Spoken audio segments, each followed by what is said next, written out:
पहले तो सभी को जय भीम। जय भीम। सलाम वालेकुम। मैं विक्की पारचा, त्रिलोकी विधानसभा का बेटा भाई। मैं आया तो काफी बार हूँ इस कैंप के अंदर में, और आज मैं आपसे एक अपील करने आया हूँ कि आने वाली 5 तारीख को केतरी का बटन दबा के भीम आर्मी आजाद पार्टी को मजबूत करें, और ये जो वोट होगा ये विक्की पारचा को नहीं है, चंद्रशेखर साहब को जाएगा। नमस्कार, एक बार फिर से स्वागत है आप सभी का तेजस इंडिया हिंदी न्यूज पर।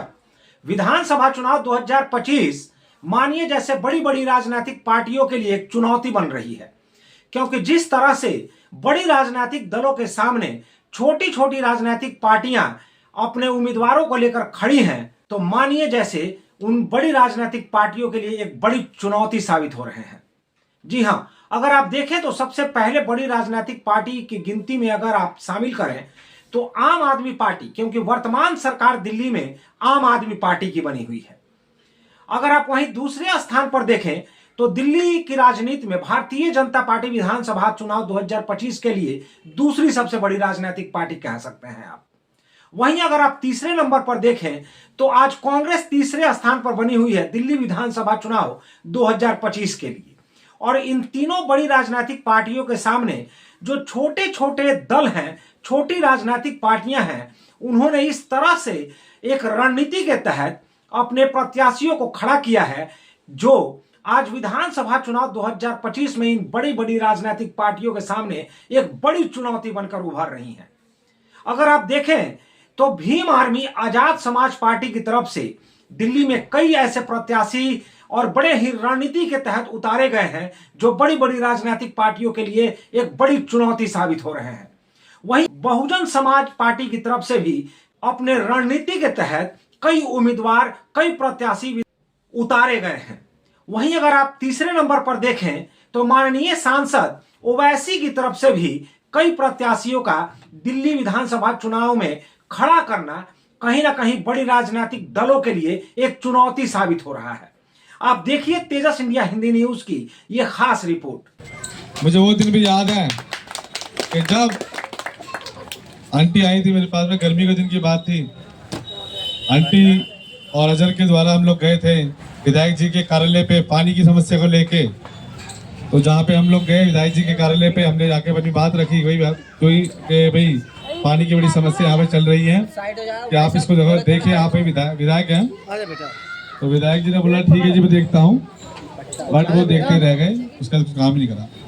हम लोग निरंतर यहाँ पे इस चीज का संघर्ष करते रहे। अभी कुछ दिन पहले भी हमने यहाँ पे आके जो नाली की जो समस्या थी, घरों के अंदर सीवरों का जो पानी जो जा रहा था, उसको भी ठीक करने का काम हमारे संगठन ने किया। और मैं आपको विश्वास दिलाता हूँ, अगर आप लोगों का प्यार और आशीर्वाद हमें मिला तो आने वाले 1 से 2 महीने के अंदर में जो समस्या चल रही है कैंप के अंदर में, जो सीवरों की समस्या है, जो नाली की समस्या है, उस पर हम काम करेंगे और जल्द से जल्द उसको खत्म करने का काम करेंगे। और मुझे अपने कैंप के लोगों पर पूर्ण विश्वास है। क्योंकि हम लोग काम करने वाले लोग हैं, हमारे लोग काम कर रहे हैं। और आने वाली 5 तारीख को आप लोग मुझे और चंद्रशेखर साहब को मजबूत करेंगे।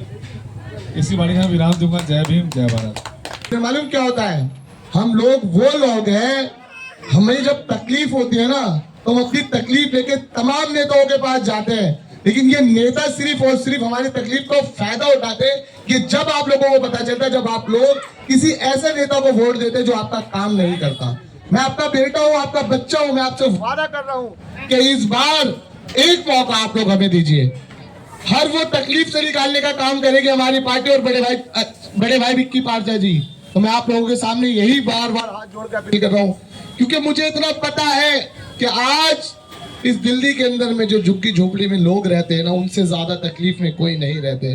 मैं भी यहीं बड़ा हुआ हूँ, यहीं आगे आया हूँ। मैं आप लोगों से इसलिए अपील कर रहा हूँ कि जब हम यहाँ से चले जाए तो आप लोग आपस में भी यही विचार करें कि आपके बच्चों के फ्यूचर को आगे लेके जाने वाला अगर कोई होगा ना, हमने ये जो 12वीं तक का, अभी आप लोगों ने सुना ना 12वीं तक का कोचिंग फ्री होएगा, ये फ्री भी हम सिर्फ इनके लिए ही कर रहे हैं, क्योंकि हमारे बच्चे तालीम में कहीं ना कहीं बहुत पीछे रह जाते हैं। तो हमारे बच्चों के तालीम को लेकर भी हमें सोचना होगा और आगे बढ़ना पड़ेगा। मैं इसी बात से अपनी बात को विराम दूंगा। सारी पार्टी देख ली, चंद्रशेखर भैया जिंदाबाद। भाई विक्की पर्चा जिंदाबाद। को तालीम दीजिएगा और इस तालीम के माध्यम से मैं कहना चाहता हूँ भाई नवाब सलमानी कैडर साहब, भाई कुरैशी साहब, भाई हाजी साहब, भाई हमारे इकबाल साहब, जिन्होंने गंगा जमुना की तहजीब में एक जायका इंडिया का दिया है और वो जायका आपकी मोहब्बत के, आपके प्यार मोहब्बत का दिया है। याद रखेगा, गया समय वापस नहीं आता और ये समय आज आपकी एकता का प्रतीक है।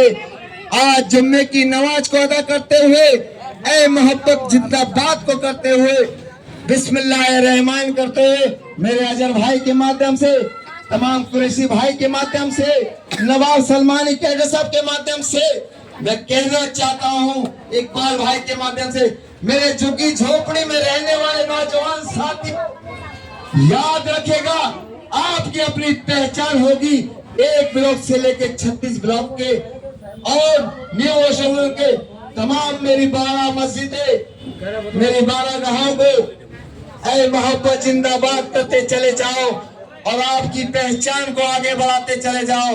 ये पहचान वो होगी, वो आपकी पहचान होगी। आज भाई विक्की पारजा जी आन बान शान के साथ देश के हैं 4 सिपाही, हिंदू मुस्लिम सिख ईसाई, आपस में है सब भाई भाई।